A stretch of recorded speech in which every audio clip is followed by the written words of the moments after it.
And if you're making last-minute dinner plans, you may have a hard time getting in some of the titties in some of the city's top spot.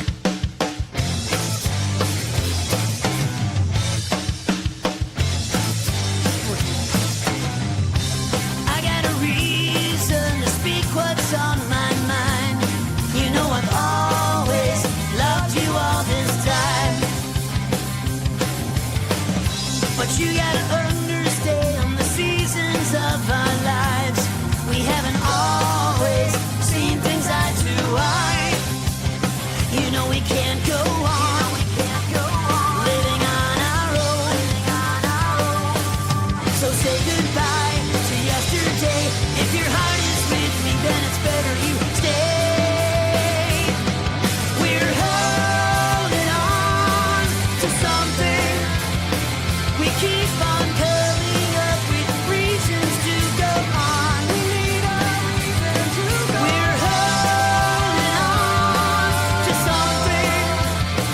We keep on coming up with reasons to go on.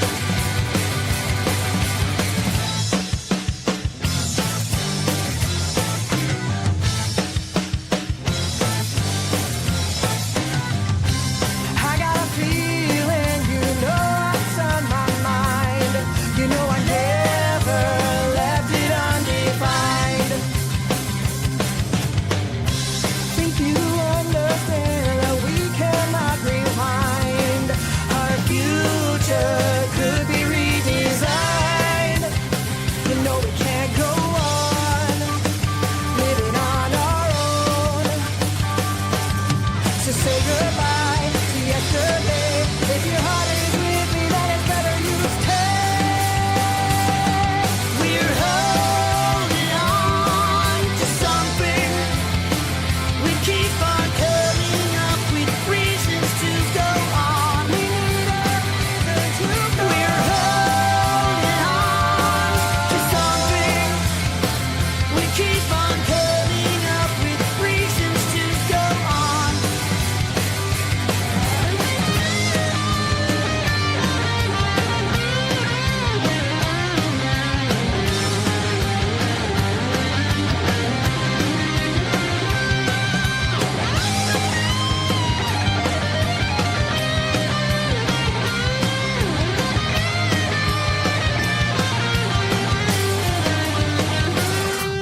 We're holding on to something. We keep on coming up with reasons to go on. We need a reason to go on. We're holding on to something. We keep on coming up with reasons to go on.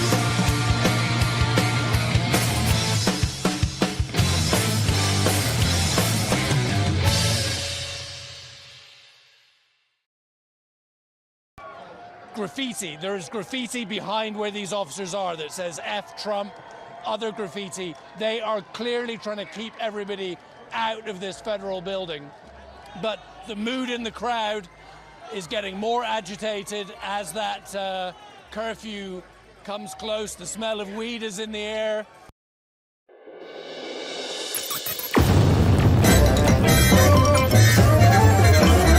You're listening. Yeah, like all the time I'm listening. WATB with Christian, Eric, and Carl sometimes. Listen in your office, in your car, or even your neighborhood bar. We're doing it. We're doing it. We're having fun. We're making it happen. It's fun time. Open your mouth, close your eyes. We're going to give you a big surprise. And here it is. Yes, just like it says there in the intro, we're going to give you a big surprise. And oh boy, are we shaping up for an even bigger surprise than usual. Welcome to Who Are These Broadcasters, the only show that has been federalized by President Trump.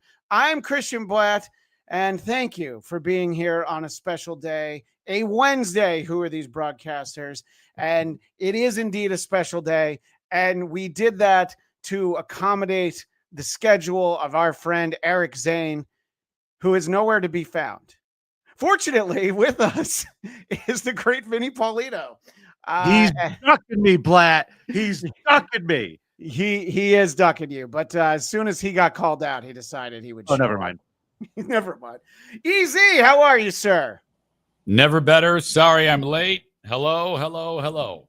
Well, it just adds to the mystery. It adds to the adventure. We appreciate that. Is Vinny doing like Pat McAfee? Is he standing doing a show? You are doing a McAfee, right? Vinny, you're standing. Standing doing the creep off for 4 years. You feel that's I didn't realize that. It's probably because you're in like great shape now.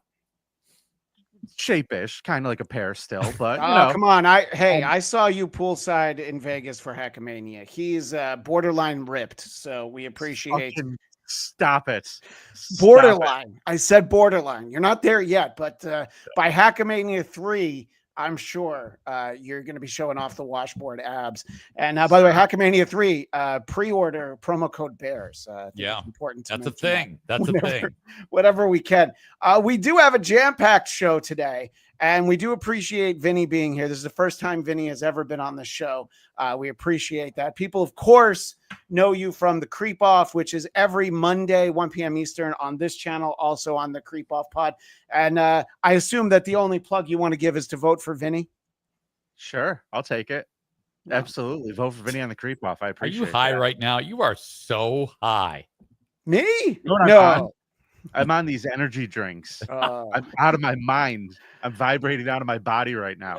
Big smile. He's just having so much fun. I mean, he doesn't get to very often hang out with both the Christian Bladt and the underline Eric Zane. You know, this. Yeah. He's usually with. What's that? You got Tom Meyer's head going on. Yeah, I know. Believe me, I realized it before we started. But somehow it's like floating at the top. But what he has is he has the green ring around him. Right. Which is if I turn off the little box that says that I have a green screen. And believe me, I was trying to make it work. That's a green screen? I had no idea. Yeah, I know. It's you would assume I'm in a recreation of Walter Cronkite's CBS News studio. What other people need to do, other things that people know what to do, go to whoarethese.com. You get the number to leave us a voicemail. Say it's for WATB.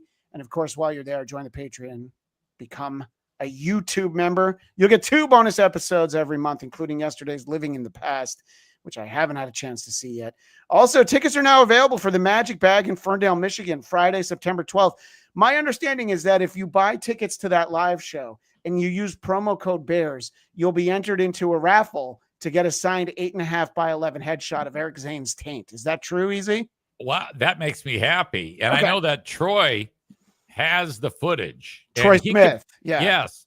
He could, he has the picture. Like it's his background for his phone. He could make like a full artistic reproduction of it. And I would sign them. If he made that, I would absolutely sell those for hundreds of dollars easily. You don't want to make the Eric Zane's taint WATB t-shirt? We're in negotiations. Cafe Press wouldn't do it, so we have to find another made to order.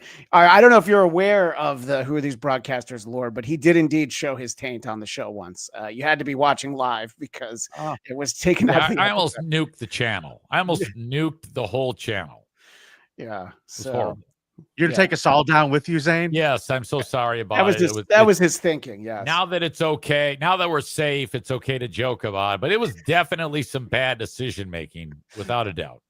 Well, if you want, you can blame OG Mumbling Nick because we were playing a video from him, and that made you react in that way. Yeah. Anyway, let Vinny know, Easy, and of course, everybody in our chat, how Super Chats work on this show.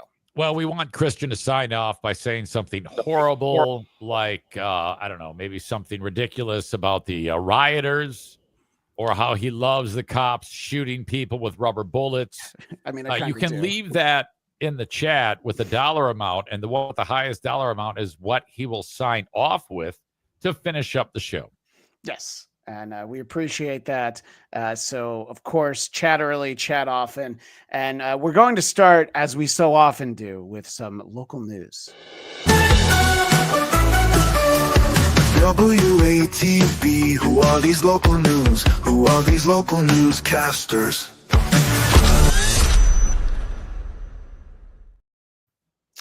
So we start off with a visual clip here, which is great for our audio audience. But there's a parked car in Oklahoma and a parked police car in Oklahoma. Now, if there was a parked police car a few miles south of me in Los Angeles, I have a pretty good idea what would happen to it. But in Oklahoma, it's God's country, and there are other ways to protest. So let's take a look. And they'll slow it down and show us again. A lightning bolt striking this police car. Let's hear it. Wow, what is that? Awesome. Holy shit. Bob and Doug McKenzie told me that your tires are insulators and you don't get injured when that happens. I'm curious how anybody would, if there was anybody in there, what happened to them? Well, Bob and Doug McKenzie also told us to put a baby mouse into a beer bottle and feed it so that it grows big so you can return it. I'm sorry, what were you going to say, Vinny? No, I was just going to notice that one tire looks like it popped, didn't it? Like in the front, like that's fucking wild. Yeah, I know. And it's amazing. And again, apologies to our audio audience, but it was too cool to not show. And double apologies to our audio audience because we've got something that has to be seen to be believed from Dollar Tree. And, look, whether you go to Dollar Tree, Dollar General, 99-cent store, we've all seen some pretty crazy stuff. But I don't believe that you've ever seen a Toyota in aisle 3.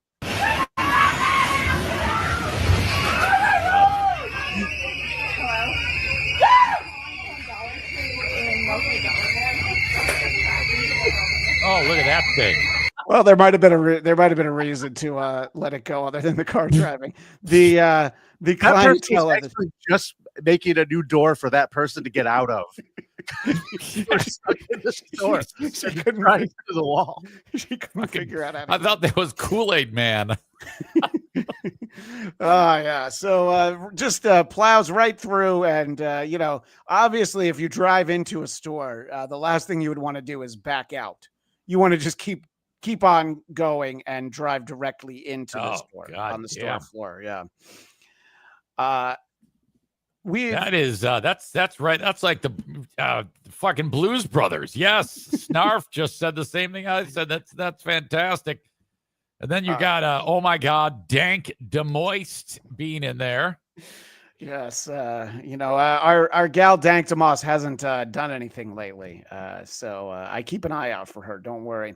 So we've all heard of how sometimes you might make the faux pas of saying the quiet part out loud, and you should have just kept it in your head. In this case, we have a motorist who actually does the quiet part. So he acts on the quiet part that we probably all would want to do. Let's take a look at this local news clip. An unbelievable act of road rage caught on camera in Oregon. This happened in Portland. First, you see the motorcyclist dramatically gesturing to the driver of that Kia Carnival. I wonder what he's trying to say. The driver swerves, crashing into the motorcycle, sending the bike and the rider flying off the side of the road. That motorcyclist was left with some serious injuries. Police are now looking for the driver of the Kia. To give him the key to the Kia. You just got murdered by a Kia, you tough ass biker. Oh my God. And if I'm the guy in that car, my response to the cop is, he was flicking me off. He was in my blind spot. I didn't see that guy. I thought it was a gun. A gun. I think if it was a state other than Oregon, the cop would probably be like, all right, man, look, you get one. This is your one. I'm going to let you go. But they probably take this more seriously. Look, I would never suggest that anybody actually do this, but we've probably all wanted to. Right. Everybody knows Guy, who's Mr. Loud Pipes, save lives, horse shit, puts on his little queer costume and rides around the neighborhood. Are you thinking of someone in particular? Well, we all know the guy who thinks he's so great because he's 8 years behind on child support and he's got his stupid vroom to go riding around the neighborhood in. And then he runs into the divorcee in the Kia Sedona on the wrong day. Unbelievable. Fucking fantastic.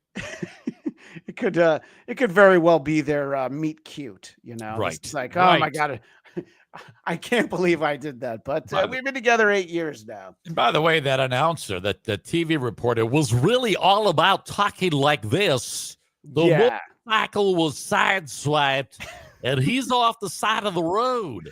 You know, in doing that voice, I just realized that you're doing a tremendous Harry Carey. Hey! Hamilton Burger with $5 Canadian. I'm Christian Bladt. I was hoping for Zia, but my contract with Carl says I have to motorboat any guest co-host, and tits is tits.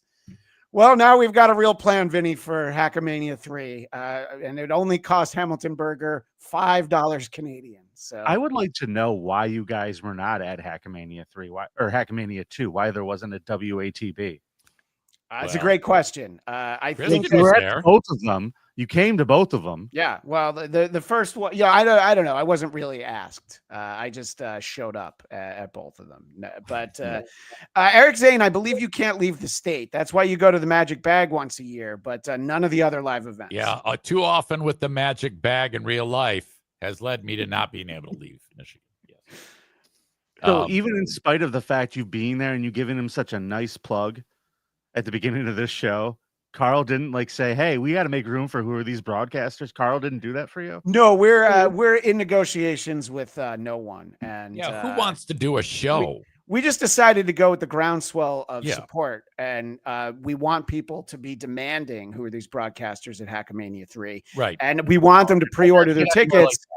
We want them to pre-order their tickets with promo code BEARS. And you'll see why in a moment. Right. So we would love to do a live show, right, Eric? Wouldn't it be fun to be up on the stage? I would welcome it. I would have so much fun, and I cannot wait. Subreddit Surfing did a live show. How does WATB not do a live show? Christian or Vinny, there's 37 people watching. That's how.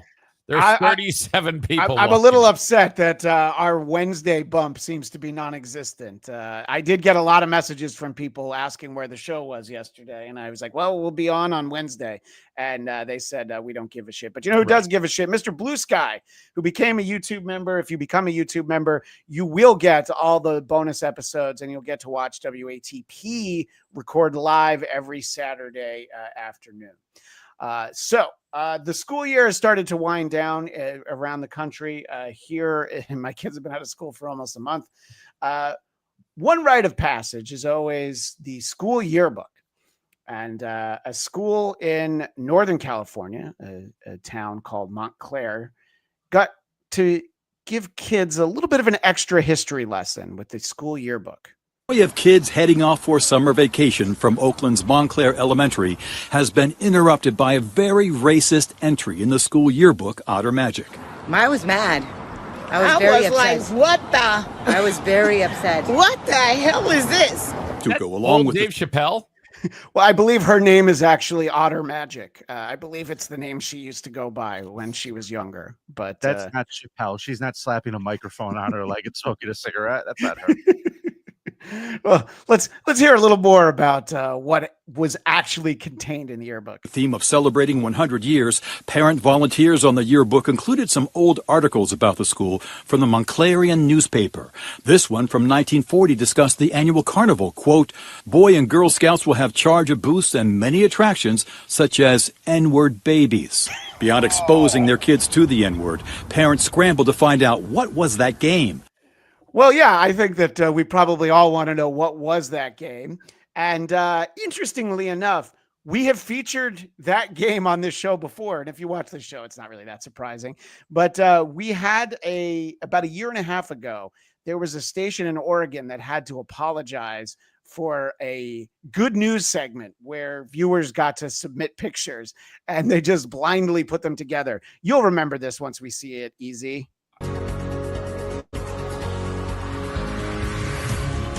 Oh, there it is. So this showed up. That, huh? Yeah. So it's basically like, like a dunk booth, except you're going to, hit someone that could be described as, I think on this show, we might call them a ninja baby. Wow. But even that is making me a little nervous, to be perfectly honest, Easy. Damn it. Even though I've seen this before, it's kind of like, been pushed into a corner of my brain, and this is like brand new for me again. This whole thing, holy fucking shit! So Edward Baby isn't a rapper. This was just like they were talking about, like somebody dressed like a baby. Like I like fucking alfalfa in the front there with the striped shirt. He's like, wait a minute. Well, he's finally given it to buckwheat. He's had enough of his bullshit. So fucked up. So look, we might have a little bit of a problematic history when it comes to race. I'm not going to go out on a limb here. But, these guys are playing marble, so they're like, "Hey, let's go play at the Edward Baby." How about whack-a-mole? No, I got something better. I feel like our super chatters couldn't possibly have any thoughts about this. And Eric, I'm going to encourage you. I'm going to discourage you from reading any poor chats about this. I'm not going to put any up there. I'm not sure. Hold on. I think that was an accident. Dwight Christian's a friend of the show. That on there. Yeah. All right. So let's find out. What the? I don't even know what that one means. This is weird. All these chats are fucked up, but I'm not really putting them up there. They're just happening. just happening. All right, so let's find out what is the elementary school in Montclair going to do about this. We'll start off hearing from the principal, who has it all figured out. This email apologizing, calling the clipping deeply hurtful and entirely unacceptable. He told parents to just remove that page from the yearbook or use a sticker provided by the school to cover it up. In an email to parents that didn't include her name, the PTA historian admitted she was the one who discovered what appeared to be an interesting article. In my excitement, I made the critical error of only reading the first paragraph before including it. Yes. Are we buying into this? That I mean, look, I feel like a volunteer yearbook editor probably wouldn't do due diligence here. No. You might just kind of like scan a little bit and see like, oh, hang on, I see double G's right there. Right. I don't think they had super tip back then, so that couldn't possibly be why there's double G's there. This person was too lazy to put this into Chat GPT. Like this person, this is a bad job. You load all the articles. Chad's missing upper lip. Kumi is the PTA historian. In a little bit, we'll have a clip that I actually found on thanks to Anthony Cumia, which there's a lot of clips he posts that we can't show on here. But let's see where this will go in the future. She said the 4-person volunteer yearbook team made the same mistake and failed to read every word. Okay. So she's not taking blame for it. She's like, look, all these other idiots let it slide too. Right. Just morons. Did you people see how many words are on this page? Right. Look, there's only one of them blacked out. You know, I think that if you consider the ratio, I did pretty good here. But the context, did it say, I forget the actual wording. I know that it said N-word babies. Well, it was part of a carnival. Much like in the it was similar to the other one. So that's okay. So N-word babies are there, but what are they going to do to them? Because that one had them in the dunk tank. I mean, is this school like going to set them on fire? Well, I was in California, so probably, yeah. But no, I think that it's interestingly in both instances the Boy Scouts are involved. So I don't know what that means. Claire's PTA president tells me they are offering families full refunds. The PTA historian says she is stepping down from the yearbook committee and passing the baton to a new historian this fall. Would you be excited to take over the role of yearbook historian at Montclair Elementary School? Hey. Oh, shit. Well, I'm glad that the chat enjoyed that as much as I thought they would. Yeah, I didn't get any of their comments.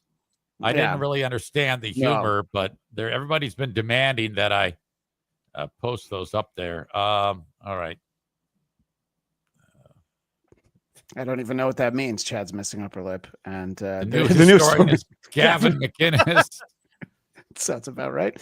All right. Well, we have a treat for Vinny here because this did grow out of our local news segment, but we have our own jingle for this segment.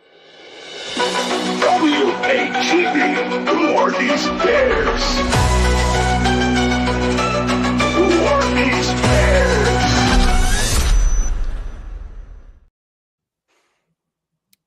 I think my microphone just fucked up. Sounds good to me.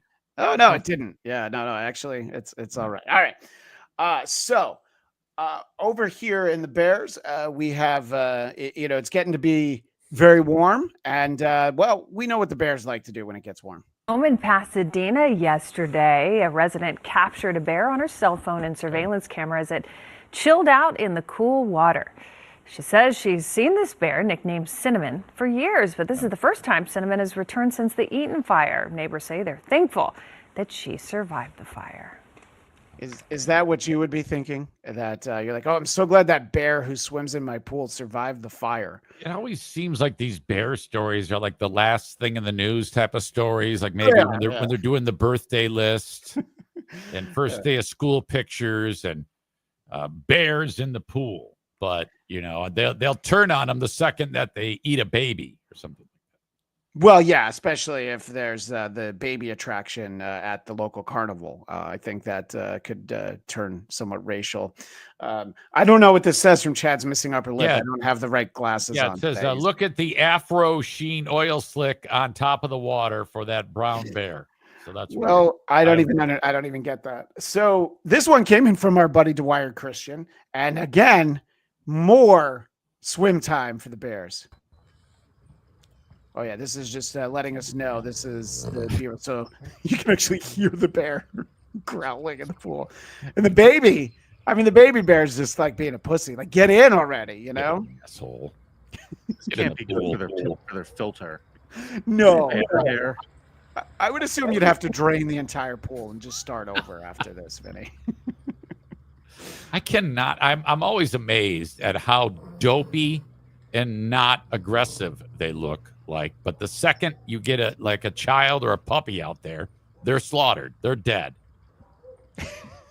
Well, I'm glad you put it that way, because our next bear video, this is probably the meanest bear video we've ever shown. And I have to mute the entire thing because they put that song from the Jungle Book, The Bear Necessities, to it, which is very funny. But, at least one of us tries to not get strikes against Carl's channel.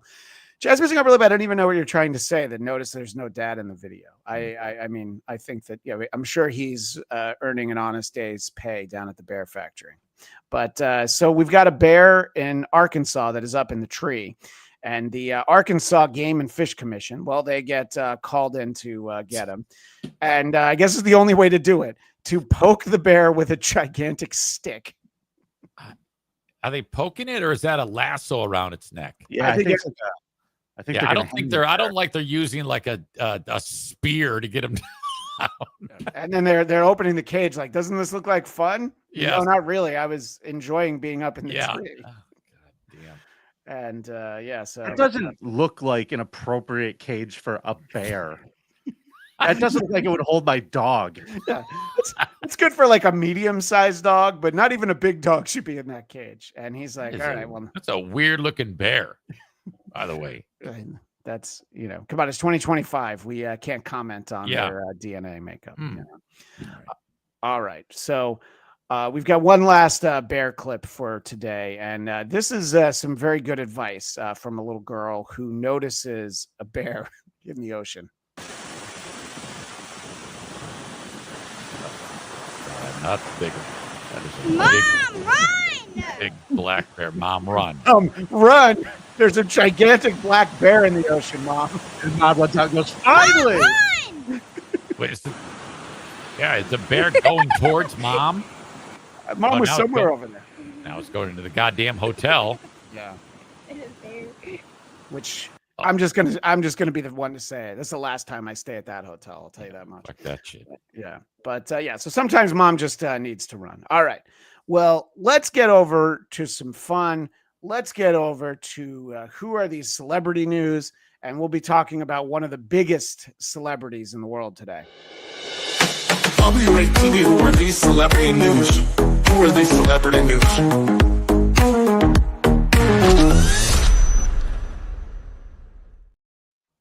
Of course, I'm talking about Hulk Hogan. Vinny, this was the segment I had in mind when I asked you to come in. And how would you describe Hulk Hogan in 2025 compared to, say, Hulk Hogan in 1985?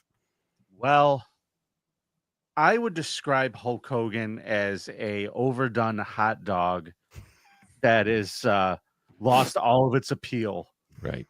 He's really ruined his name in the wrestling business. Like, Yeah. even though he's still affiliated with WWE through his beer brand, nobody wants him there. Even wrestlers like what's his name? Seth Rollins was on ESPN a few weeks ago and was taking shots at Hulk openly. It's like, just, just like it's fuck that just guy. because he's of the politics or the beer or the age or what? What He's a grifter, Eric. He is like just a grifter douchebag. Nobody likes him because he was super arrogant. He didn't treat people well back when he was on top. So he should be named Hulk Imholt. I like that.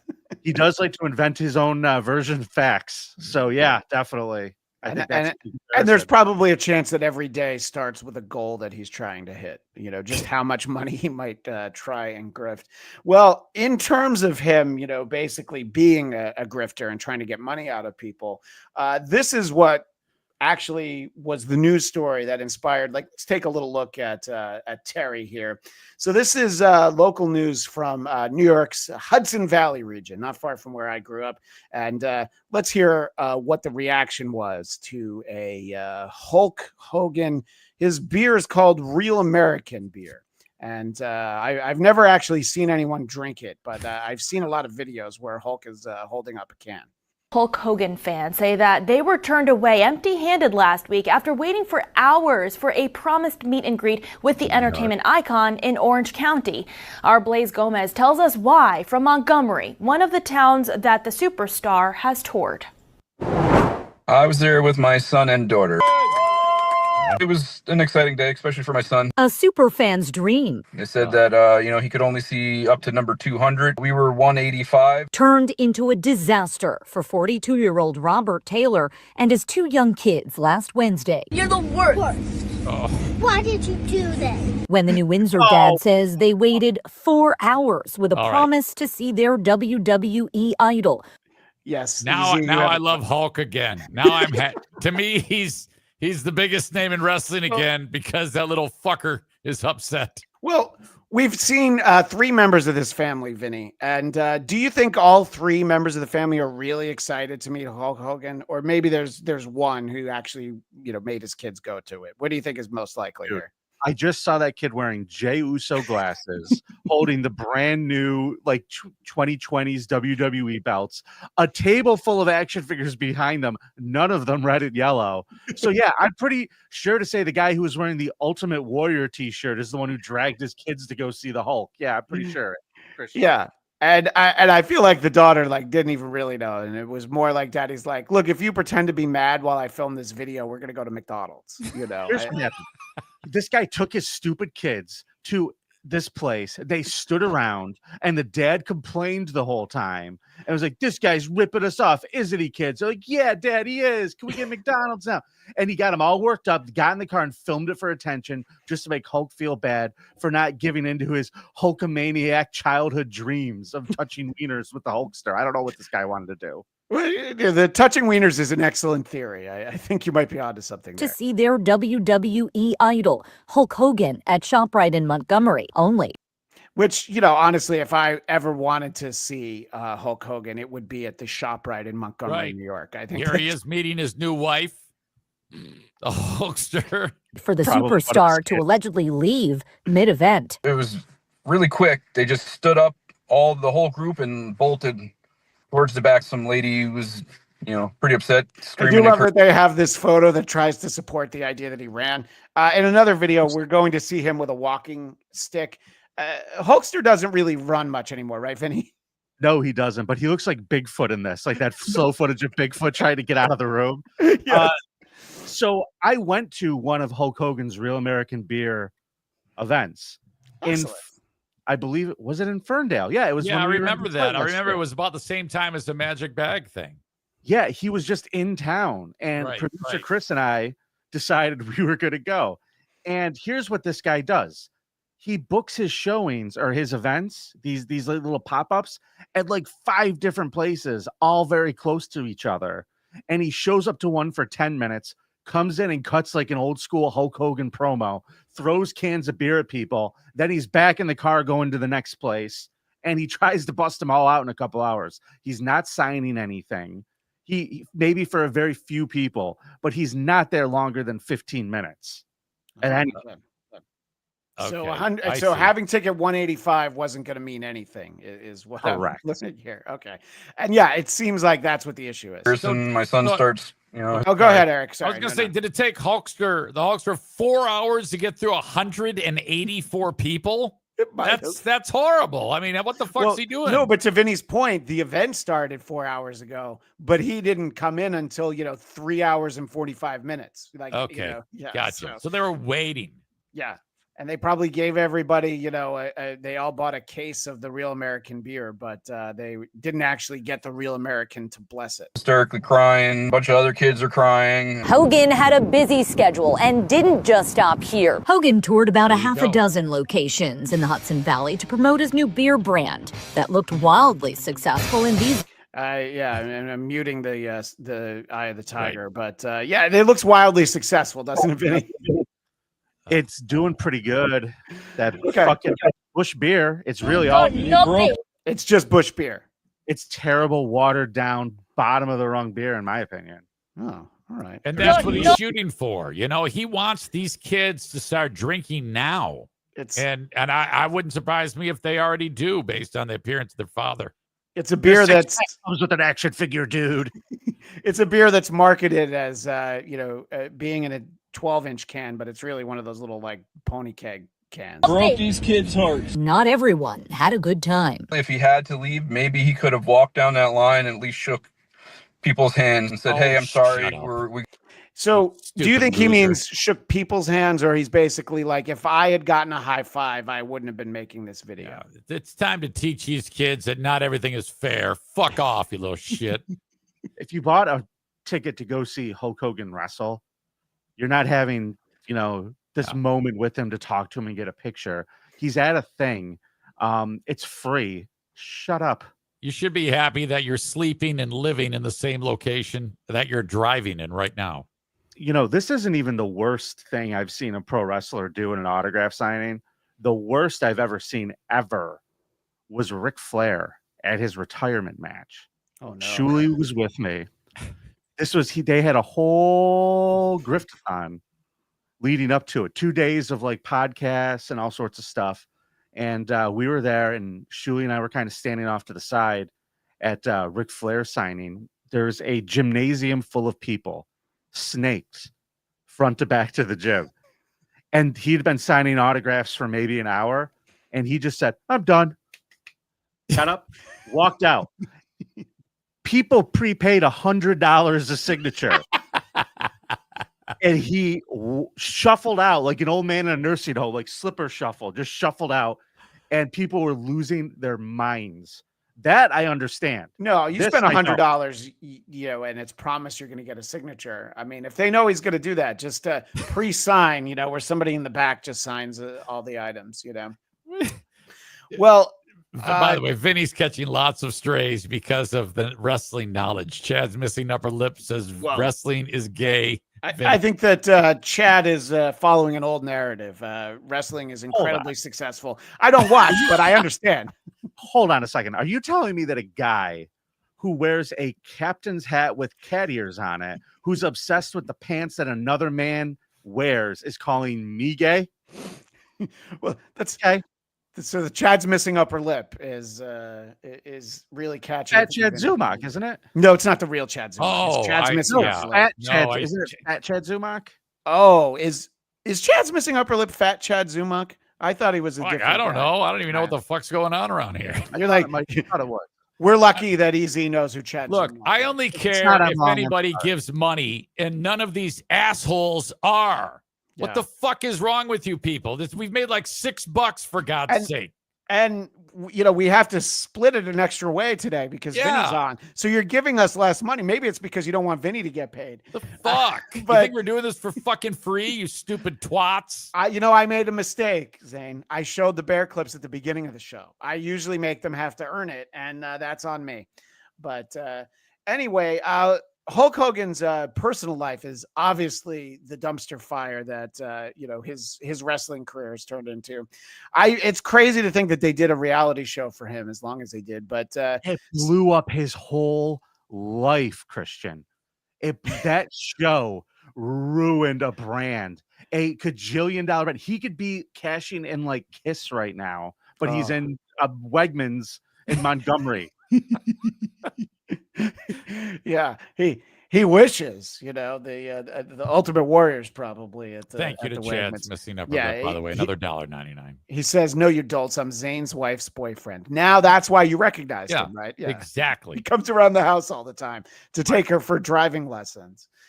So this is an Entertainment Tonight piece, and this is about some of the recent drama, but it's bookended by Hulk Hogan handling it in the shittiest way possible. So what we're going to see, and I know Vinny's seen this, is Hulk and his current wife eating popcorn as though they're just sitting here waiting to watch all of this unfold.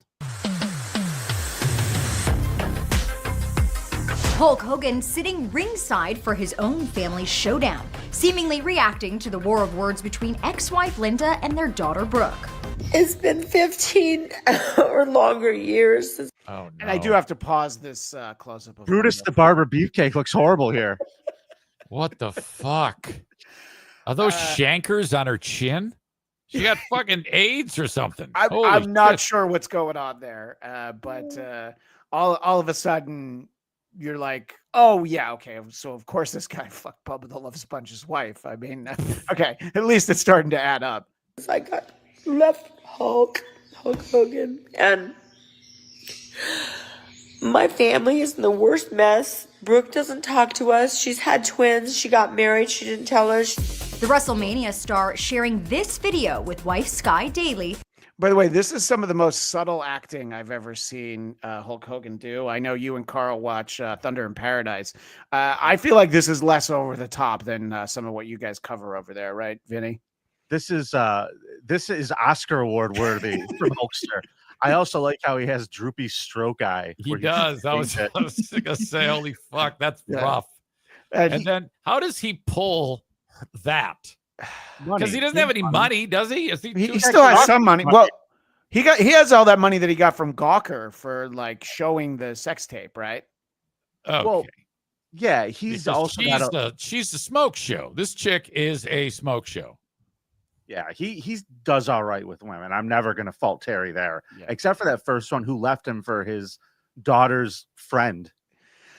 Oh, okay. And so then this is what you're referring to, how the reality show just destroyed their life, Yep. And hey, Gene Simmons is still intact after his terrible reality show. So, just because you have a reality show doesn't mean it all has to go on the rails. I can't stop staring at his eye now. I didn't notice that earlier. You didn't notice? That's the first thing I saw. I was busy looking at Mrs. Hogan, to tell you the truth. I wanted to look at her, but I couldn't because I could see that whole. It's like a whole sector of retard.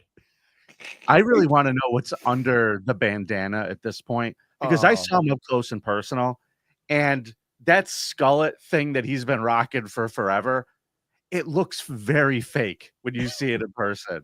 So I'm thinking it's like attached to the bandana or something, and he's just got a shaved head under there. But I'm seeing like sideburns. I don't know what's going on. I think they're attached to the skullet, the sideburns, and I think the ears are fake too. I don't even think he has ears. I think those fell off. So you think that the only thing that's real is the stroke eye? Yes. The whole thing is a fake face. Okay, let's get a little bit more of them being shitty. Eating popcorn and making shocked expressions. It's just been crazy.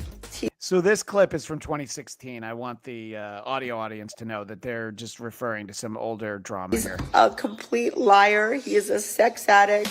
It comes just days after Linda posted this emotional video, sobbing while airing out the family's dirty laundry. She had a huge fight with Terry.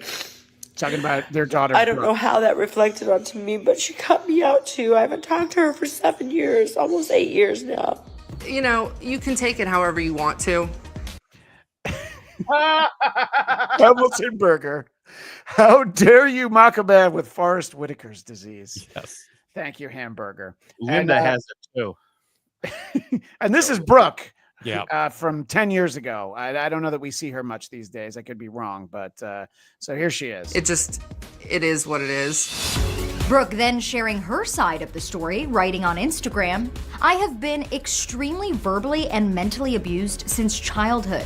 Sadly, it would frequently turn physical. I have completely separate reasons for going no contact with each of my parents. Adding, I've set boundaries that were not respected, and at this point, I can truly do no more. Do you think, Vinny, that Brooke is the only smart member of this family? Just realizing, like how the Osbournes, there's the one daughter who's like, I'm not being on this dumb show. And so she's just like, all right, let me just sever all ties with these two idiots. If I'm Hulk, I'm pissed because yes, she is, but she's also the one that he spent all the money on to make famous. That's a great point. And she doesn't talk to him anymore, which is astounding. Millions of dollars to produce those albums for her. Chad's missing upper lip. This is very unkind. Who isn't a sex addict? Well, Zane, because his dick doesn't work. True story. True story. Okay. All right. God damn it. Only Christian can make those jokes. Oh, well, no, Chad, you can make those jokes if you put a dollar amount to it. But look, I want to flash back to something that we showed in the past on this show. And there is one member of the family that hasn't cut the Hulkster out of his life, probably out of necessity. And that's his son, Nick. Oh, yeah. We see Terry paying a visit around 1:45 in the morning after Nick was pulled over for a DUI stop. How you guys doing? Good, sir. How are you? Good, man. Just checking on my son. Okay. So this is how he shows up at an active DUI. And Eric, I would like you to tell our audio audience how Hulk comes out of this car. Well, he's very tall and he's got a long T-shirt, sleeveless, with his own fucking face on it, with the Hollywood Hogan character. Yep. And it's fucking ridiculous. This is the same kid who nearly killed his friend, and he's a goddamn in a vegetative state years prior. This is embarrassing. This is so subdued for him, though. You would think he'd have like, I am a real, like blaring on the radio when he pulls up to get out. What's going on here, dude? Let my kid go, brother. Like I would expect that from him. Not like this dog just checking on my son. I think this is calm for Hulk, Eric. Yeah. Well, I think he realizes that might not be called for in this situation. He quickly assesses, like, all right, me showing up, am I going to be able to take some pictures, sign a few things? Can we make this go away? He's impaired driving. He's impaired? Mm-hmm. He's currently in custody. He grabbing his dick? Kind of. Did he blow? Okay. We're at that point right now. Did he blow? He's asking if he's willing to blow or not. Cool. Let me call my lawyer real quick, see where we're at. This is crazy. Sorry about this. Let me call my lawyer. And this is all I'm going to show from this. There's like a 10-minute version of this clip, which when we showed it, I think we didn't even have the whole thing. But he spends most of the time on the phone. He's got a walking cane. And Nick, he does not help Nick avoid spending, I believe, 6 hours overnight. But I know that, Vinny, you saw something that I haven't seen yet. So was the Hulkster recently on the 700 Club, or was this a while ago? Yes, he was. I would like to preface this. Sure. One of the things that happens here in this clip that you're not showing because it's probably pretty boring, but I don't know if you folks watching this at home or listening know, Hulk Hogan is a creep-off Hall of Famer. We have done multiple episodes chronicling these scumbag things that Hulk does. During this article, during that traffic stop, he sits there and he starts telling the cops about how he doesn't drink and how alcohol is evil. And every problem he's ever had in his life is all traced back to alcohol. Including that cane, including that limp? No, that's attributed to the Hollywood leg drop. Okay. And you're, 6'7", 300 pounds, and you're dropping on your spine every night. that's what that's from. But he goes on this whole rant about how he's anti-alcohol. He then, about a month or two after this, goes on the 700 Club, which is that bullshit Christian show that Pat Robertson used to do. And I shit you not, Christian, it's amazing because they recorded it inside of his gift shop in Clearwater. And he's got like Jesus Mania t-shirts on racks that they're showing. And then I'm telling you, it is so amazing. They show like him being baptized at a church. Like he's in the pool at the church. They're putting him down there and they bring up the Hulkster. And he's like, Jesus. And they go, Hulk Hogan was baptized right down the street from his Clearwater gift shop. And it just merges right into like a panning motion of the gift shop. Right from being pulled out, hallelujah, buy my shit, Hulkster. Was it the same type of deal like whenever he was about to be counted out where the ref's lifting up his hand and then it falls, and he lifts it up and it falls, and then he keeps it up, and then no. I've been born again, brother. Here's the timeline, though, that got a little muddled with this presentation. After all of this, finding Jesus, telling the cops, all the problems in my life are tied back to alcohol. He announces the beer brand about 2 months after all of that. I forgot about that. This should be easy right to after. add up. Yeah. Wow. He's such a grifter. It's insane. He is such a grifter. And that beer is not doing bad. I walked into a Wegmans in Rochester. I saw it on the shelf the other day, and I was shocked. And he didn't even have to sign cases of it. People just want it without the signature. That's how strong the brand is. And you're right. The brand could be so much stronger. But one thing that I don't think EZ knows is that obviously, he's arguably the most famous wrestler of the last 40 years, 50 years, exactly however long. But I don't know if you know, Eric, he's actually an incredibly talented musician. Fast forward, I go to an award show in the UK, and who am I presenting with? A lady named Jerry Hall, who was living with Mick Jagger at the time. So the bass player just quit. So I said, oh my God. From the Rolling Stones. I quit wrestling in a heartbeat to be in the Rolling Stones, Yeah, fuck yeah. So she asked me for a bunch of merchandise for her kids, And I said, oh yeah, I can send you whatever you want. And so there was my aunt. I said, oh, by the way, I used to play bass. Could I send your husband a tape? Love to be in the Rolling Stones. She goes, yeah, send me the tape. Sent the tape, never heard a word. Oh, why even tell this? Now there's a part that last part. I'm like, all right, I could believe the part where if he did send a tape, he would never hear anything about it. But he doubles down on this because not only could he have been in the Rolling Stones. Yep. Okay. Wow. Fast forward, Metallica needs a bass player, right? I go, holy smokes, Metallica! I could be in Metallica. Did an audition tape. Put a tape together, sent it to the band, never heard a word from them. Oh, but that was it. So they don't even respond. No, they didn't. Dude, I was Hulk. Well, yeah, he's like, well, I was already Hulk Hogan at this point. And this is just the meat of this. In this clip, he's talking about working with Simon Cowell on a record that Simon Cowell did not work on, and he hadn't even come to the United States yet. There's a lot of timeline issues with the Hulkster, isn't there, Vinny?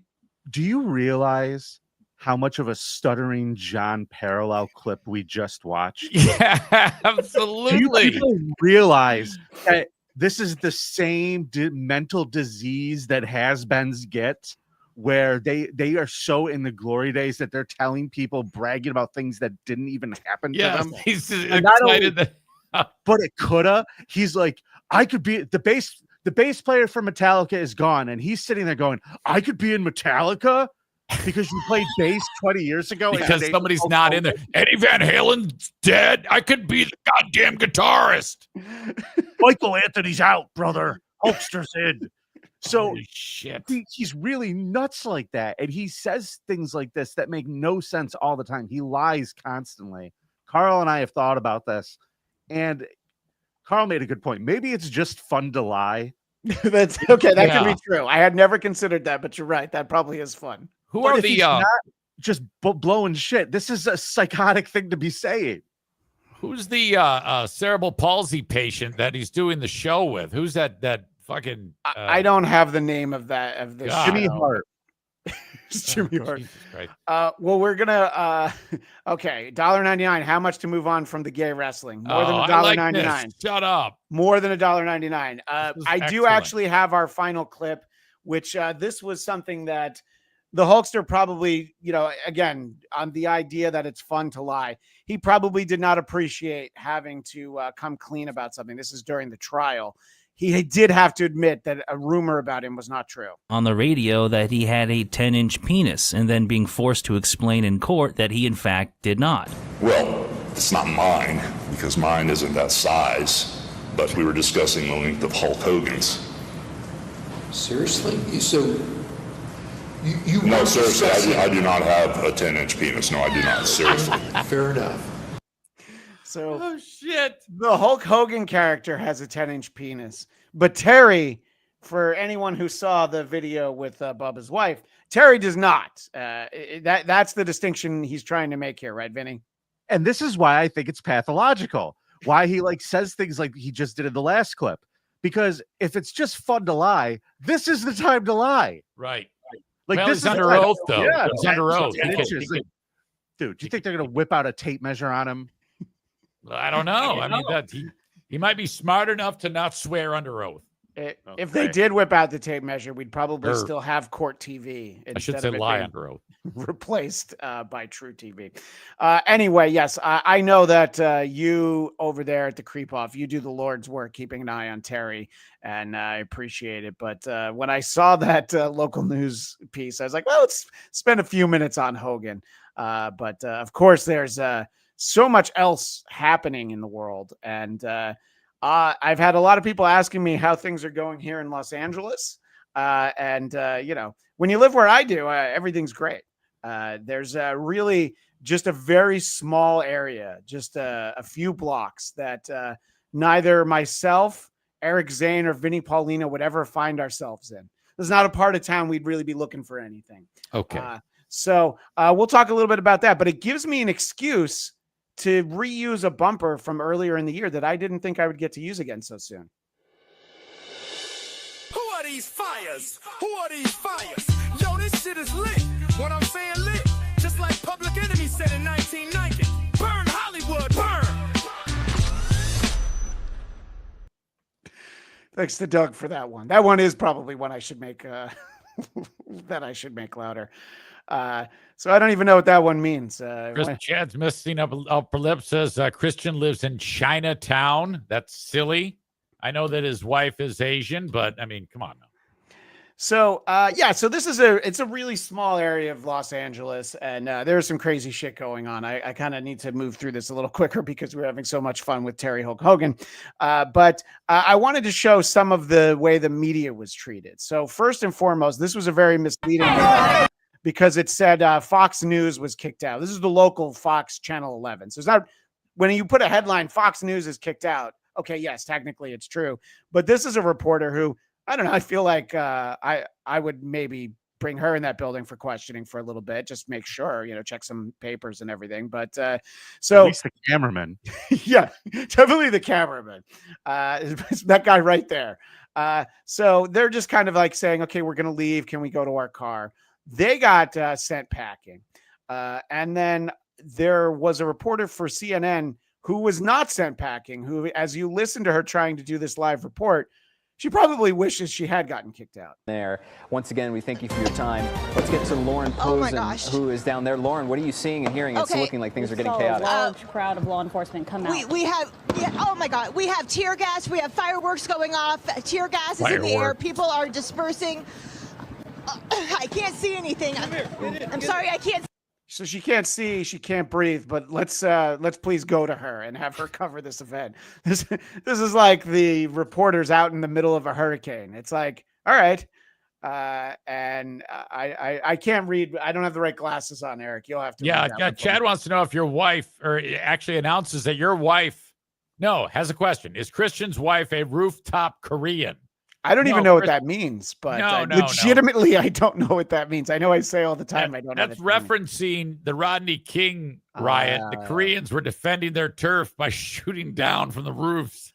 Yes, we protected our bodega as a family over the weekend. Thank you, Chance, missing upper lip. So, look, there's a lot of people to be angry at when you see something like this happening. I'm going to challenge everyone in the audience. I don't think you're going to hate I don't think you're going to hate anyone more than you hate this guy who's asked about tear gas. You got caught up in the tear gas as well. Describe what happened to you. Oh, just tasted a little tear gas. Tasted like fascism. Tasted like fascism. I just wanted to let that breathe. He's on his game. He is on his goddamn game. Okay, so you like this guy, Zane? No, but I'm saying he's focused. He has a mission. He's in just a few years, or in just a few words, he's able to pinpoint where he stands in all this and how he feels. By the way, you know that like all the bros back at the tent city that they're staying in overnight gave him fist bumps for that. Like, oh man, tastes like fascism. Well, and he probably didn't even get exposed to any tear gas. He's probably in a fucking 5-star hotel, paid to be there in the first place.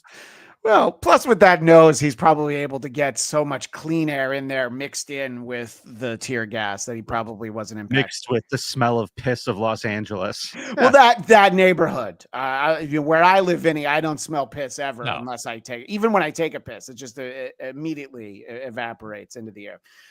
Eric, you sent me this. A lot of people wanted to make sure I had this one. An Australian reporter is covering the events downtown, and well, she gets a little bit of an extra memento from this. Situation has now rapidly deteriorated. The LAPD moving in on horseback, firing rubber bullets at protesters, moving them on through the heart of LA. You just shut the fuck up. You okay? After hours of standing on. Yeah, so you just shot the reporter. And by the way, I wanted to be able to give credit to this person. Someone else slowed it down. His name was Jimmy Camp. So moving them on through he zooms in on the guy who shot her. Okay, so that's an earlier shot. So here's this guy. Takes aim right at her. Oh, shit. What he did. He really did. Yeah. He aimed. And that's why I had to show this guy Jimmy Camp's clip, because he did the Lord's work here, and she's just standing there, and he's like, uppity Australian broad. Honestly, I was just thinking to myself, her career is going to take off from this. Like, she's my God, beautiful girl. Now she got hit with the bullet. She's going to be a network anchor somewhere. Right. Somebody said she deserved it because she wasn't wearing the little yellow penny that said press on the back. And the microphone could have been like a stick grenade from World War II. Okay, well that's fair. Well, obviously an event like this is a great opportunity to create content of all kinds, and a channel that is called Channel 5 on YouTube. We can talk about what Channel 5 is. I did look them up, but they sent their best man down to downtown Los Angeles to cover this. Opinion on. Okay. So what's up? How y'all? What's your opinion on what's going on? What's your opinion on Pride Month? Okay, so he's going around to the armed ICE or other federal officers, and he's putting a microphone right in their faces. And this question is, what's your opinion on Pride Month? A lot of people hate this clip, by the way. The response to this is very negative, but I love this guy. And Dwight Christian, you're 100% right. Wesley Willis lives. Yes. Is there a reason why y'all ICE raids is coming during Pride Month? It's a valid question. Y'all look like some Halo troopers. Anybody with an undocumented family? Do you plan on shooting people today? Again, these are all good questions. How lethal or non-lethal are these rounds? Would you rather shoot somebody or hit them with your stick? Oh yeah, how did you end up becoming ICE? Is this like a legacy career? Are you happy that Young Thug is free? I thought maybe this guy would give you an answer whether or not he's happy that Young Thug is Yeah. free. So this guy, we can see his face. So he spends a little time with this guy. Yeah, he looks like Black The probability Private that we're Pile. to get tear gas tonight. What's your favorite thing to do? Shoot people with non-lethals or hit them with the baton? You see, I don't like that because it's the same question he asked. And Yeah, this he's is running edited. out of gas. You didn't need to put that in twice. So Running shame out of on you, Channel 5. Well, to be fair, he's not getting an answer. He needs to get a good clip to go back to the boss with. All right, that's a great point. You know what? You're right, Vinny. All right. This guy's forgiven. This guy They can't don't really believe want to talk. Cats got their tongue. Yeah, that's what it Are is. you in the JROTC? Oh, that's a chick. This little thing. Oh, yeah, that nigga gonna shoot me later for sure. So didn't know we'd get that word in twice in an episode, but that's actually low for us. Is that Rod Funches disguising his voice? I'm just curious. You know, it absolutely could be, but I did want to explain. So Channel 5 is apparently the crew that brought you something called All Gas, No Breaks. And it's an independent digital journalism brought to you by Andrew Callahan.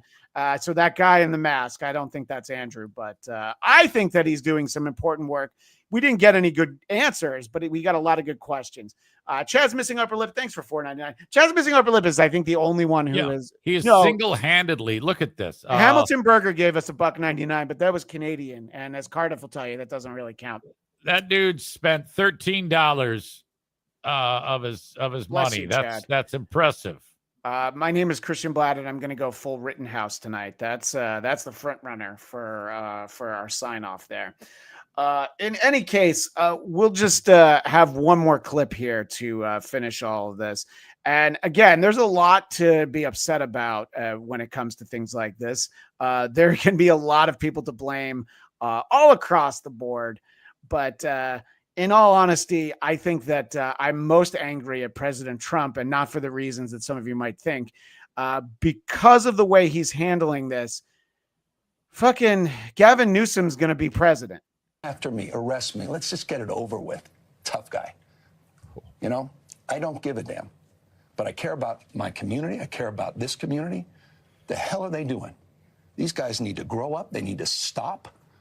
And we need to push back. And I'm sorry to be so clear, but that kind of bloviating is exhausting. So, Tom, arrest me. He's telling Tom Homan to arrest him. And, okay. Yeah. Trump is asked, well, what would be the charge to arrest Gavin Newsom? A crime has he committed? I think his primary crime is running for governor because he's done such a bad job. What he's done to that state is like what Biden did to this country. And that's pretty bad. It's the wrong philosophy. So, but I don't think that's criminal. I don't think it's criminal to do a bad I'm pretty job. sure it's not, but ask me again in 2 months. We all do bad jobs in the respective things that we do. We don't see anybody clamoring that we should get arrested. Well, maybe a couple. Easy. Nobody does a worse job than you and me when it comes to this show. I mean, Vinny, I think, does a tremendous job on the creep off. When Carl doesn't phone it in the way that he's been accused in a lot of the feedback, Carl can do a good job on the creep off. But I don't know, Vinny. I'll leave it for the creepos to decide if he should be arrested for his performance on the creep off. Understood. I think Carl does a wonderful job. I enjoy doing the show with him. I'm sorry to hear that he just gives you guys the short end of the stick on everything. That really bums me out.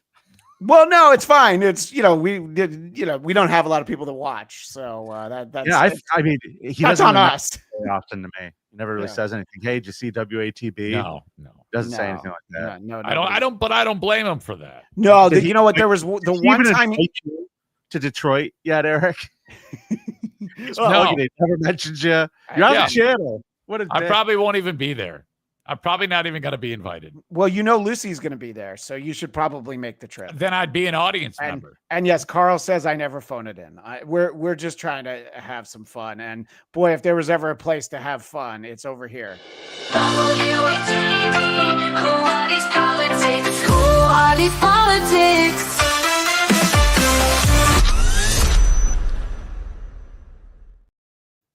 I don't usually get angry after we finish a show, but Easy, you probably remember, but maybe you've blocked it out.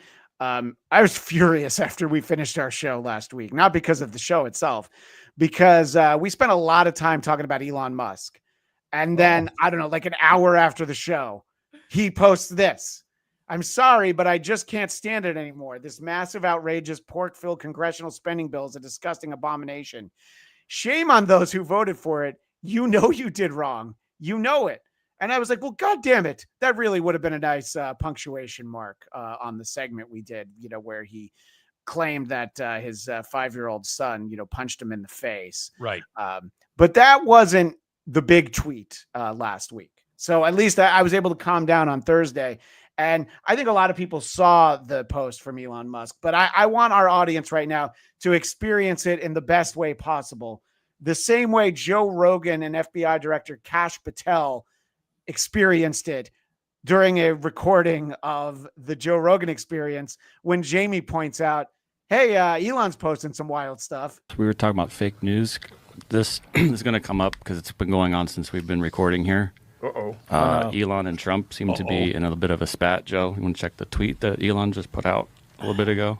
Time to drop the really big bomb. Donald Trump is in the Epstein files. That's the real reason they have not been made public. Have a nice day. Jesus Christ. I'm not participating in any of that conversation What between is he? Elon and Have a Trump. nice day, DJT. Someone should take his phone away. They're going back and forth about different things. And Yeah. Well, he said he was disappointed in Elon. yeah, he told him to leave. Jesus Christ, that's a crazy thing to say. How does he know? Does he know that Donald Trump is in the Epstein files? Or does he have access to the You can think what you want about Kash Patel, but having to sit there in this moment being asked about that by Joe Rogan. Well, you heard him as he was reading it say, I am not participating. Well, he's going to, he's going to, whatever the reverse of double down is. So he's going to, I don't know, half down. I don't know how he would, but I'm just staying out of the Trump Elon thing. That's way outside my lane. What are they doing? I know. Yeah. He doesn't want it to be outside of his lane, but he's just doing it because he doesn't want to get in trouble. You think he knows exactly what he would say about it? If He wants to be in a lane. Who doesn't want to be in a lane? We are so lucky. Again, every week I wake up and I'm so happy. This is the best presidency that has ever happened for broadcasters and podcasters. It's just so fantastic. I mean, if we had Kamala Harris and Tim Walz clips this week, Vinny would be asleep right now. Yes, you know, this is so great. And he's standing up, and we would have put you to sleep if we had that, Vinny. I'm just so astounded by that clip. I hadn't seen it. I heard it happen. And I'm just thinking about Kash Patel, who literally said for months and months, we're going to release all the Epstein files. He's got to know what's in there. And for me, I'm staying the fuck out of it. It's really weird to me. That's a weird thing for a guy who's just been talking about this for months and months and months, that said they were going to release what's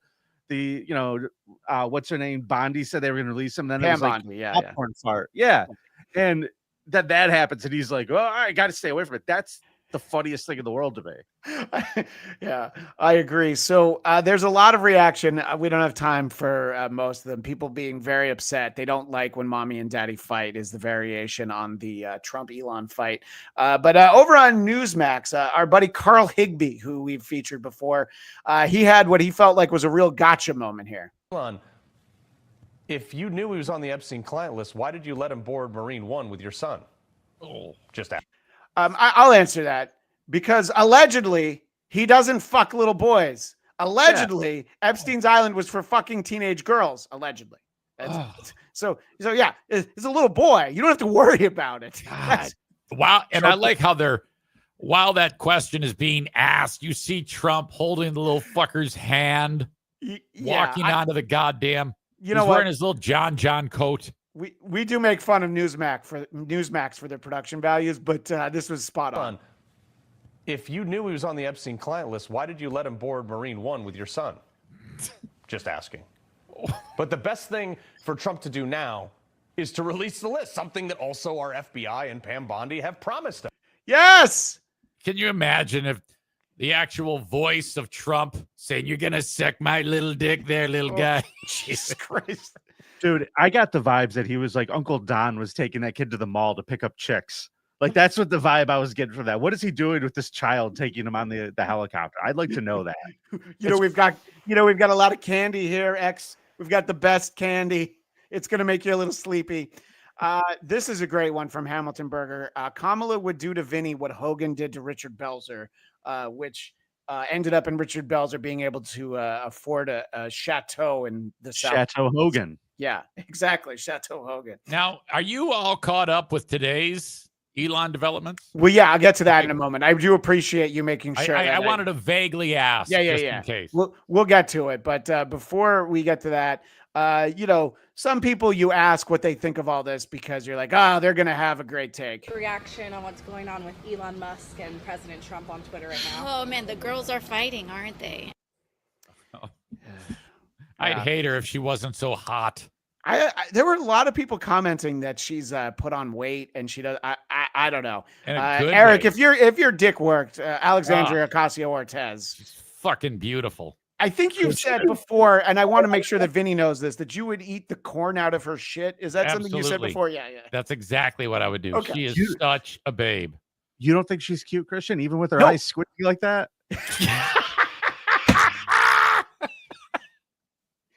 It's a great point, Vinny. This is the first time that I ever found her attractive. Oh, shit. Fucking A. Well, if we were doing this show yesterday on our normal day and time, I would have played this clip and been like, Whoopi's fucking crazy as always. And he is on Donald Trump, though, because he clapped back and said he'll go after Elon's Pentagon contracts. Yeah. He gets over $20 billion from the Department of Defense. And I love that y'all bought into it. Oh, it's not fake. I do believe it's fake. And I would have, I'm glad I didn't, write out the show yesterday, because I would have made the point of, I don't know, what is wrong with her? Why would she think that it's all fake? Well, then earlier today, I like the non-specific post from Elon Musk. I regret some of my posts about President Trump last week. They went too far, but he hasn't said which ones, Eric. Wow. I don't hate the idea of it all being a work. Sure. I don't know for what other than just to be silly and for entertainment purposes. And I wouldn't know. I'm not smart enough to figure out why they would do it as a work, but I'm sure that idea and conspiracy theory has been thrown out. Vinny, as somebody who, as Chad's missing upper lip would characterize as being a fan of gay wrestling, are there any tells from something that's obviously a work that would make you think that, all right, maybe Elon Trump, the whole thing was a work? Well, here's, if I was going down this conspiracy rabbit hole, which I've actually thought about a little bit, Elon's business lost like 50% of its value while he was hanging out in DC when he was part of Doge. A heel turn on Trump, because here's the facts. What does Elon sell? He sells pussy cars, right? He sells environmentally friendly cars. Okay. Yeah. And now all of a sudden he's trying to attract this brand new base of rednecks and their trucks who don't give a fuck about his stupid Cybertruck, who think it looks stupid. Donald could buy all that he wants on the white lawn of the White House. Nobody gives a shit. His business is tanking because he is literally making a decision and changing what the brand is and aligning with something that the people who buy his cars don't like. So a heel turn and going after that guy is probably a smart business decision, right? Yeah. Our buddy Carl actually tweeted when this was all first happening, was it okay now for Republicans to set Teslas on fire? He just wanted to keep track of the best way to handle this. And it is a good question. I do know a lot of people, believe it or not, Vinny and Eric, living in Hollywood, a lot of people who did buy Teslas over the last few years that I don't know where they've gone. I'm pretty sure they're, in the garage covered up. They're like really hoping for the day they can start driving their Tesla again. And then Chad wants to know, did he heel turn his heel turn? It's possible. That's the thing. Like, I don't know if it's a face turn or heel turn. Perspective is everything there, but you have to realize that it didn't bring in more people to buying his cars. Like, it did not help his business. So Is the Montreal screw job at all relevant to this? Probably not, right, Vinny? No. Okay, good. I just wanted to make sure. I actually know what that means. That's Bret Hart. Oh my God. I know that one. Well, I want to finish up with President Trump here before we move over for some fun sports broadcasting clips. What I love about the internet is that it never forgets. Biden can't even walk up a flight of stairs on Air Force One, and he can't put two sentences together. Well, it's terrible to go and say something like that in 2023, and really unfortunate that in 2025 program, we joined it in progress. You have trouble. And don't worry, that's not the only angle that I have for this. So President Trump heading up the stairs to Air Force One. It's really loud. That's the better one. So Okay. It's so the wasn't as bad as Biden's. I mean, it was a 5 out of 10. Biden was an 8 out of 10. He was motherfucking himself all the way up those stairs. Because he knew. God damn it! Now they know. Now they got that. All right. Well, let's end things on a fun note and head over to who are these sports broadcasters? Who are these sports? You know what I'm saying? Who are these sports? Let's see who's playing. You know what I'm saying? You know what I'm saying? You know what I'm saying? No, I don't know what's the side.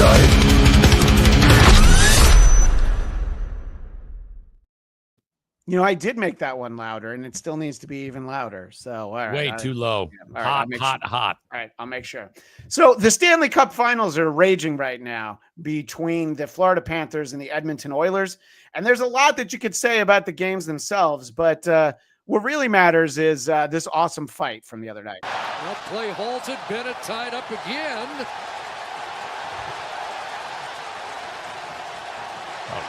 And now the fur really starts to fly. The fur really starts to fly. Okay. It's Frederick who started it getting after Bennett. He got away with about 2 or 3 and then broke his stick on his back. Now he's in some trouble. Gets up from the linesman there. Okay, these two. Nurse and Gadjevich. By the way, there's like another minute and a half to this clip. So if we have any super chat, we can read them, but I don't think we have any. Yeah, there's a lot of punches thrown here, but 0 damage done. In This this is one. the pussiest hockey fight I've ever seen in my life. It's so long, Vinny. Yeah, it's for all of that activity. Okay. But he's hitting him in the head. 5-on-5 fight. Not enough bodies there to separate everyone. How you do an uppercut on skates like that? I don't know. Yeah, I'm sure that's not easy. Jesus. Well, it's not just us who thinks that the fights are the best part of hockey. The local news spoke to one very particular Florida Panthers fan. What's your favorite part of Panthers game? The fighting. The fighting. Okay, so now I have to ask you, now that it has become the big story from this game, what did you think about the fighting, especially in that third period? It was really good, and I really liked how they punched each other a lot. Now, did you feel like the Panthers won the fight in addition to the game? Yeah, probably, yeah. There's a 9-year-old girl who's like, yeah, no, the fighting was actually pretty awesome. So, Yeah, she followed up with, "It was so hot, choke me."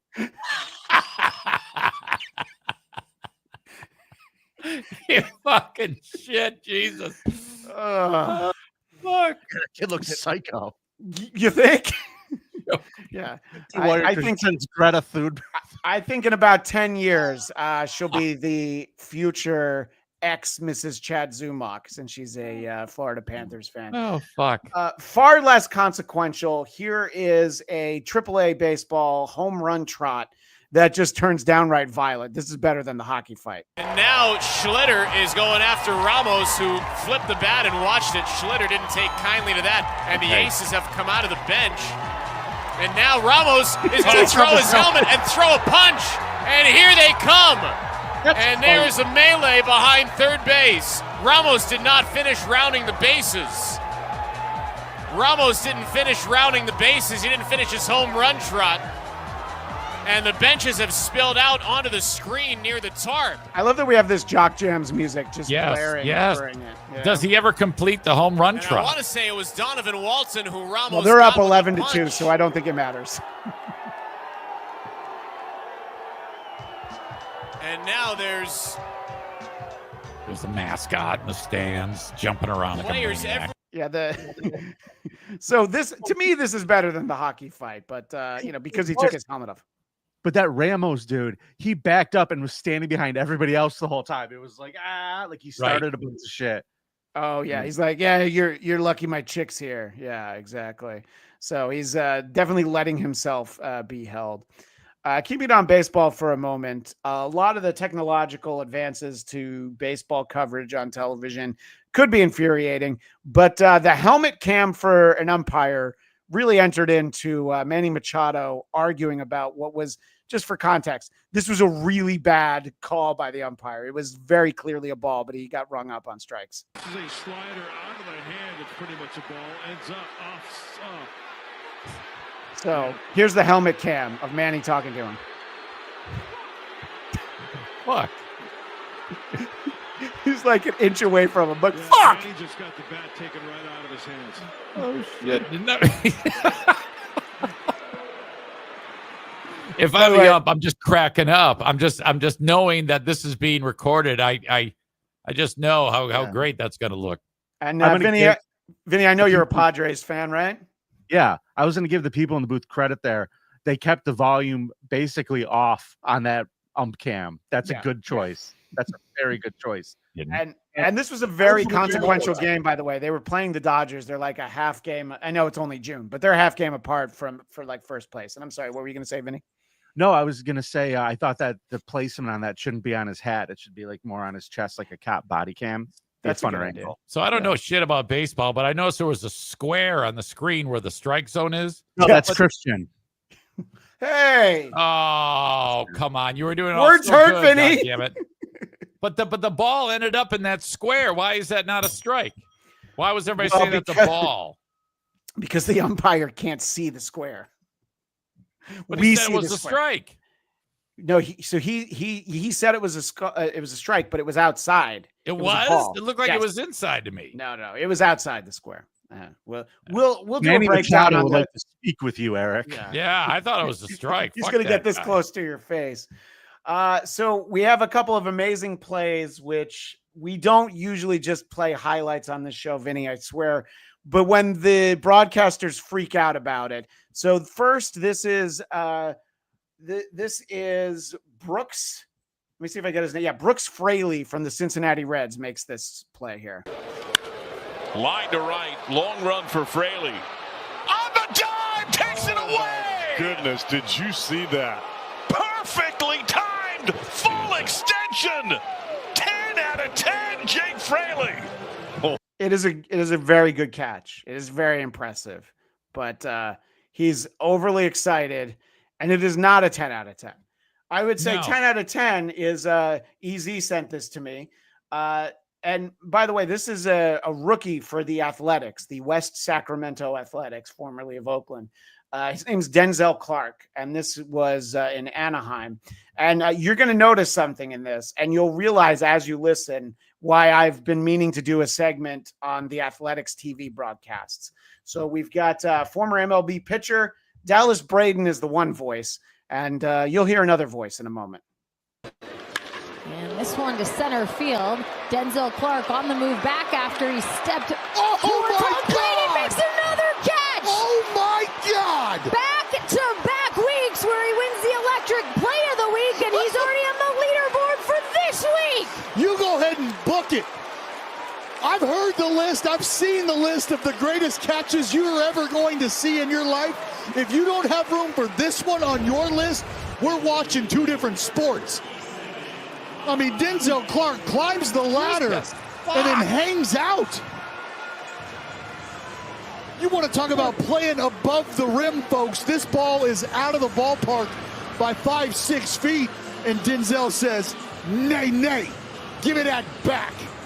I didn't like that part. No, I didn't either. I didn't much care for that. And by the way, Denzel looks like the type of guy who'd be doing a crip walk next to a burning car in fucking L.A. Well, if he might be the reason they had to leave Oakland, because they felt like he was going to get into some real trouble. Put a ski mask on him and give him a mic. I think I recognize that guy. So the other voice there is her name's Jenny Kavnar, and people hate that call. They love that catch, but people hate that because she's like, "Oh my God, now he's in the leaderboard for top player this week too," and they're like, "All right, you're just missing the point."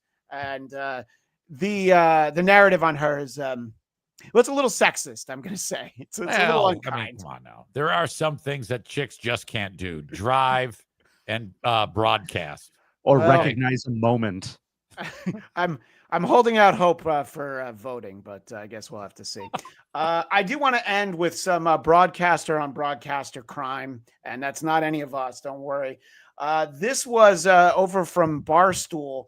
Dave Portnoy just lays into Blind Mike's buddy Kirk Minahan here, and the full clip's like 5 minutes, but this is the best part because Dave, there's a whole incident of anti-Semites being thrown out of the bar that he owns, and he's making the point that maybe this isn't the moment for Jew jokes, and Kirk might feel differently.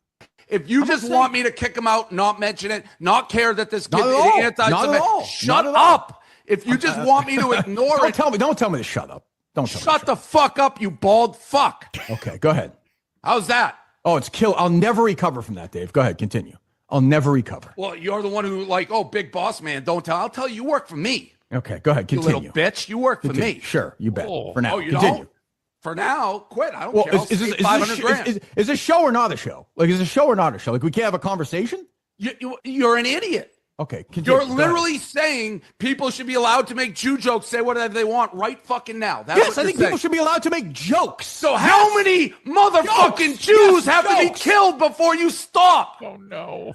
I'd like to ask our chat if they have an answer to Portnoy's question. I don't have any thoughts, but I'll see if our chat has anything. I don't think. What else? Where else is that happening with the religion or people? There's some other places, but maybe Palestine. But anyway, so a lot of people sided with Kirk there. So from Portnoy's account, he dug up this clip, which is from, I think, a couple years ago. Sadly, Blind Mike is not in this clip. I was really hoping that he was just sitting there taking this all in. But Kirk almost verbatim says the same thing to one of his employees. Fucking bitch. Like a fucking baby. That's what you are. You're a fucking baby who's never lived a life. You go around in your fucking pool in little circles and let your dad raise you and your grandfather raise you. You won't live a real life. You're a fucking baby. Look, you yelled at me earlier this week, so shut your fucking mouth. Okay. You work for me, fat boy. Correct. You work for me. So you fuck up like that, and I give you a fucking pass. That's way bigger fucking loyalty than something with Mick or something with your pretend girlfriend or any of that bullshit. So you should look at the real stuff and not the fake stuff. Instead of that, and act like a pouty fucking baby all week. You're a fucking complete zero to me. You're fucking dead to me. You can sit there and your fat ass in there until you fucking die and act like, oh, Kirk to me. But fuck you. Fuck you. That could have fucked us, and you did it on purpose. So if anybody wonders what it's like backstage before WATP starts, it's kind of, I'm not going to say who, but somebody kind of talks to all of us like that, the way Kirk Chris sits there way quieter than that guy, though. Yeah, that's true. Chris does just take it all in. God damn. That's, yeah. Yeah. Well, there's a one last instance, and it's much less colorful than that. Bill Simmons on one of his many podcasts made a comment about Pablo Torre covering the Bill Belichick and his girlfriend story. Long podcast about Leo Farnsworth trying to practice with the team and then done a media tour about it afterwards. This fucking guy, bro. I've never seen anybody dying on the stupider story for a week and a half while pretending you're a journalist. What the fuck was that? Whoa! Seriously. What the fuck? Belichick. So this clip isn't that great, but what's great is that Bill and Pablo Torre sit down, and Pablo Torre is not really having fun here. He's talking about how he's getting a journalistic award, and his phone starts blowing up because of these comments. So he has some thoughts for Bill Simmons. I was alerted to the beef that I had yet to engage in. From a podcast that was 6 days ago? That's right. That nobody said anything? That's right. Not a great investigation by my part. Yeah. Just to figure out when and where this was said. But I was there, like, pathetically, like, looking at my phone as very serious journalism was honored. And I was, like, totally distracted. Oh. So fuck you for that. Yeah, I'm sorry. You know, ruining the crowning journalistic nomination of my life while being questioned for being a real journalist, which so weird. It is weird, but I do like that he says to his face, fuck you, because I think there are probably a lot of people that would like to tell Bill Simmons to fuck off. Well, we got it made over here in the WATP world, don't we? We don't have to deal with that nonsense. Well, because we're not pretending that we're journalists. Right. At least I'm not. I don't know about Vinny, but everybody gets along here, as far as I know. The reason why you don't get any of this is because you're not invited to anything, guys. That's actually a great point. We just show up at some stuff. Yeah. Well, I want to get to a couple of voicemails. Go to whoarethese.com and you'll get the phone number. Just say it's for WATB, like the Great Sea Moose. Ahoy, hoy, Great Sea Moose here. With the success of Hack Ride Mania, we are announcing Hack Ride Mania 2 will be happening next year. Be sure to come to the only live event that will allow Eric Zane. Call me back. Hi, Adam, my best friend. Adam Bush isn't on this show. But Wow. so yeah, so kind of knowing what we'd be talking about. And then our buddy Dame Taft also jumped in. Can I say something about Great Sea Moose real fast? Yes, please do. Love that guy. Absolutely love same. it. I've had the pleasure of meeting him a couple of times. He called and left a voicemail for the Creep Off this week. We featured his old music teacher on the Scum Parade. Oh, wow. Yeah, the guy put a hidden camera inside of his wife's sewing room. All of her clients were teenage girls getting prom dresses and shit. So the girls would go in there and change in this room, and he put a hidden camera in it, and he got caught. And it was Great Sea Moose, his music teacher from elementary. Shit. Oh, that's outstanding. And by the way, brilliant on the music teacher. If you're going to get some hot young pussy, you want to see it. That's a... He's just putting a camera in there. He's not getting any of it. Well, seen. So, I mean, that's a great place to do it. I mean, come on. All right, here's what I'll say. The opportunity, all right. There are worse places to put a camera. Hamilton Berger says Christian Bladt and Eric Zane are each other's pretend girlfriends. Yeah. My girlfriend lives in Michigan. That's why you've never met her. Yeah, exactly. Thank you. Let's let Dame Taft get in here. Hey, WATB, you guys are doing a terrific job. It's not really my place to make editorial decisions, but you might consider making the voicemail segment about 20 minutes long and placing it at the beginning of each episode. And since I am the only one who calls in, perhaps you could name it the Dame Taft is Fantastic voicemail segment. Now, Pride Month is upon us. This is... there is a rule for this voicemail line that 45 seconds, but I think we're already past it. Yeah. And shame on you, Dame Taft. Great Sea Moose shows you up by also calling when it. all men skip out on their spouses and engage in homosexual dalliances. And I am here to fill the void, as it were, if you will. Even though I masquerade as a woman, I have a particular set of skills. And if you will simply send your measurements and photos, care of me, to blattcast@gmail.com. Hey, that's my email. I will travel to where you are and fulfill your needs. Promo code BEARS. Well, you did say promo code BEARS. Remember, I met Dame Taft at Hackamania, and I assume you said hi to him as well, Vinny. Do you remember what you said, Easy? Yeah, my Uber. Yeah, he looks like a goddamn serial killer. He probably has tasted so much kid balls. It's unbelievable. Guy, I was taking Dr. Steve to breakfast, and we ran into him outside. He ended up just jumping in our Uber and going with us. It's pretty fuck that shit. Tame. Get the fuck out. No way. Fuck you. No listeners. What did Dwyer Christian say about him? Why is he talking? Why is he talking so? I think he had to be a woman. Because he's retarded. That's why. No, he has that Hogan eye, I think. He's got one fucking of those. retard. Well, anyway, that is our show. Thank you so much, Vinny, for being here. What are some things that people can look for? What's coming up for bonus content for the Patreon over there at the Creep Off? What's everything that's coming up over in your world, Vinny? So let me throw this out to you. Right now, we are celebrating Pride Month on the Creep Off. Last week was Creepiest G. On Monday will be Creepiest L. You can figure out how we're doing this. Also, coming up on our bonus episode every Friday, if you are a Creep Off member of the Patreon or our YouTube channel, you get a free bonus every week. This week, we are going to be checking in with Christine Chandler in honor of Pride Month. Going to see how she's been since getting out of prison for having sex with her own mom. And there is apparently a murder plot against R. Kelly in prison, and his lawyers are not happy about it. We'll be discussing that. Okay. Are you still at the Carlson? I am. All right. Tomorrow's Tim Meadows. If you're in Rochester. I should plug that, shouldn't I? Fuck yes. Tim Meadows tomorrow through Saturday.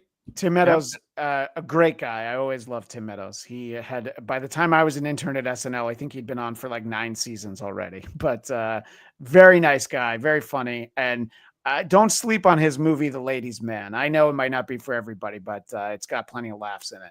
I told him how jealous I was of him from that movie because I'm a big Tiffany. What happened? He totally made out with her in that movie. Did he make out with Tiffany Amber Thiessen? Is that what you said? It is what I said. Okay. Yeah, you dipped out for a moment. For some reason, it dipped out. Yeah. But sorry about that. That's No no, that's great. And thecreepoff.com, if they want to just blindly vote for someone, should they vote for Carl?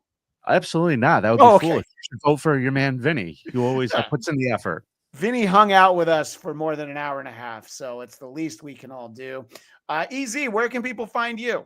My podcast, the Eric Zane Show podcast, is daily. I'm on Twitch at Eric Zane Live, and the audio is everywhere. So there you go. I have a Patreon too, but it's all patreon.com/Eric Zane. So there you go. That's what I do. My personal podcast is the Blackcast, BLADTCAST. Last week, we talked to Dumb and Dumber writer Bennett Yellen. We've got some fun shows coming up. There's a special edition of Norm Macdonald's Dirty Work coming out. And we'll be talking about the 25th anniversary of the Clerks animated series. So if any of that sounds mildly interesting, go to Blackcast, BLADTCAST. Thanks to Mark Atkinson for the $3 super sticker.